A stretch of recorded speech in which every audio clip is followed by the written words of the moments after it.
Riders lining up, and we're ready for the 21st edition of the Women's Elite World Championships. 16 countries represented by 34 riders, all chasing the rainbow. And we are off in Switzerland. I started the season like we're moving everything to Europe and we're basing ourselves there, so I definitely didn't expect to be sitting here in Colorado today on the day of the World Championships. Definitely not.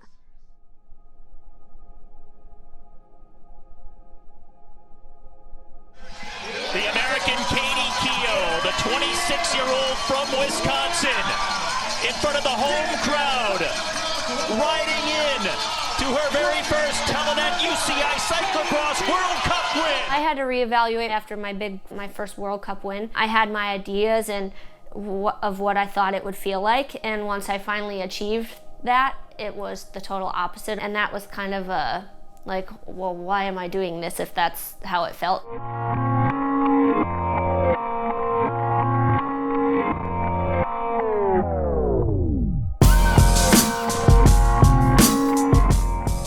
A win like that, it's not going to suddenly make you happy, and I had my own internal struggles inside my head with depression and anxiety, and really that has nothing to do with sports. Sport just sometimes kind of makes it worse for me. So that was time in my life where I had to really make sure that I as a human was all right, and then the sport had to just take like a back seat. I continued to race and everything, but I was just kind of going through the motions. To have the team around me that helps with my mental side and my headspace. Very important that I had that time last season to just figure all of that out and really dive into it. Whereas now I'm like, okay, we've really like tackled all of the things that I can control and learned how to control them. Yes, every day it's a process and it's work, but I think that needed to happen in order for me to make that this next step.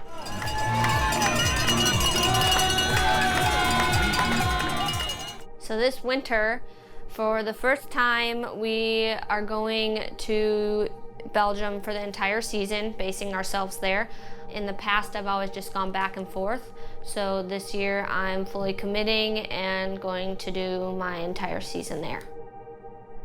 I'm really focused on the World Cup overall. I think I've been second in it 2 years ago and then fourth last year, so I'd really like to win that series. I want to be at the front of the races with the big European girls and actually racing my bike.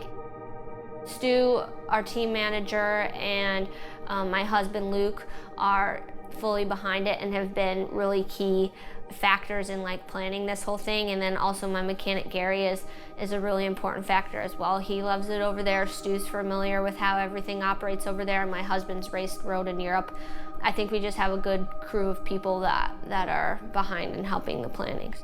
You need to have as much of your normal with you over there as possible, and so to be in a situation where like having Luke come over will take away, I think, a lot of the anxieties I have about being away and missing out on each other's lives. And also same thing with Lucy. That's why we're bringing her to have like as much normal as possible.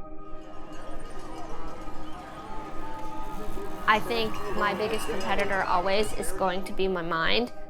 If I go to the start line and like, today I need to just beat my mind, I'm not so much focused on my other competitors whom I can't control. So I think having that outlook on it now is really healthy for me. Being in Europe will, I think, be really good for me just in terms of just going and seeing what I can do. I know what I can do over there because I've shown myself already, but like just going and not limiting myself or not putting like a ceiling over my head, just being open to opportunities.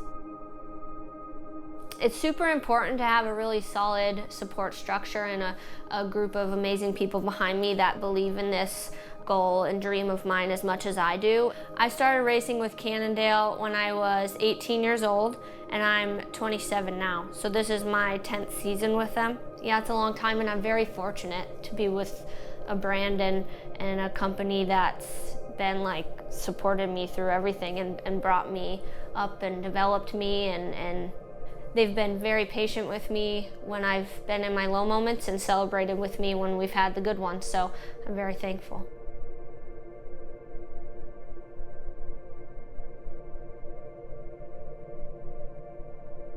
The past 2 months in Europe, I think the biggest thing that I've learned is just learning to adapt.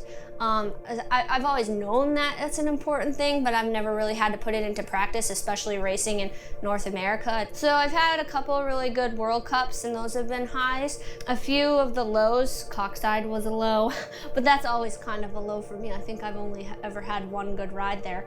And then otherwise, I'd say the last 2 months have just, in my eyes, have just been average and like a lot of learning. And towards the end of this last trip, we had to kind of make some harder decisions in terms of like veering from our normal training plan. And I've been putting in a lot of work, a lot of racing, a lot of training, but I'm not seeing what we were thinking we would see in terms of results and fitness-wise. Nationals is a huge race, but I've been doing huge races every weekend, so it doesn't feel it's as big of a deal.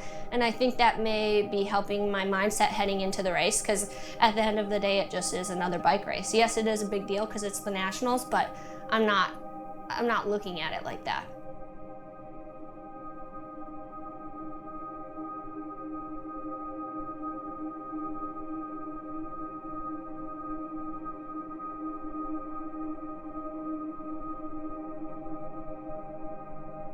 I'm not proud of the ride. I'm not proud of the ride. That was like, on the day, I guess that was my best, but like, I'm not proud of it. It's a bit confusing to me because with how much I've invested and put in since last February, I haven't gotten the returns that I should be or that I've expected. And it's just kind of been a season like that. And it's a lot of pick yourself up, like keep going kind of thing mentally, and I'm just tired of doing that. It's like mentally fatiguing and physically. And I was just hoping that Nationals would be like one day where I didn't have to do that this season. And I was visualizing that and really hoping and ready to go out there and fight super hard so I didn't have to do this again, but it's nothing new. I mean, I felt this is a very familiar feeling, so I'm just disappointed in myself.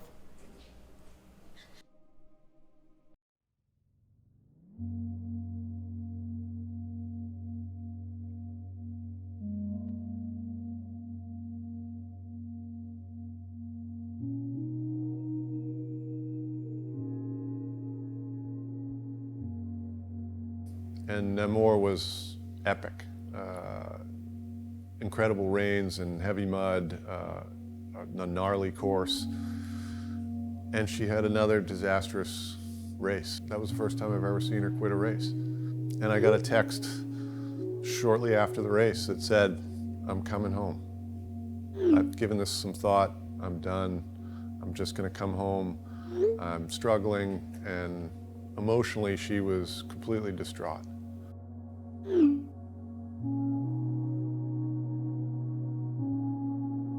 When she first told me she was going home, it was upsetting. We definitely shed some tears. But it's for her own good, her own health, and that's what's the most important thing. So I want her to be healthy, I want her to be happy, so if racing here is the pressure and/or her health is not right, then she shouldn't be doing this until she feels right to do this, so it's okay. I like to say that I don't care what other people think of me, and I try every day to like not care, but at the end of the day, people will make their judgments on me not finishing or me not being able to stay over there and finish the season or whatever they conclude about it. But I know, and the people super close to me know, and that is all that matters to me, truly. Going forward from here, I don't know what the future holds, and I don't know what people think of me.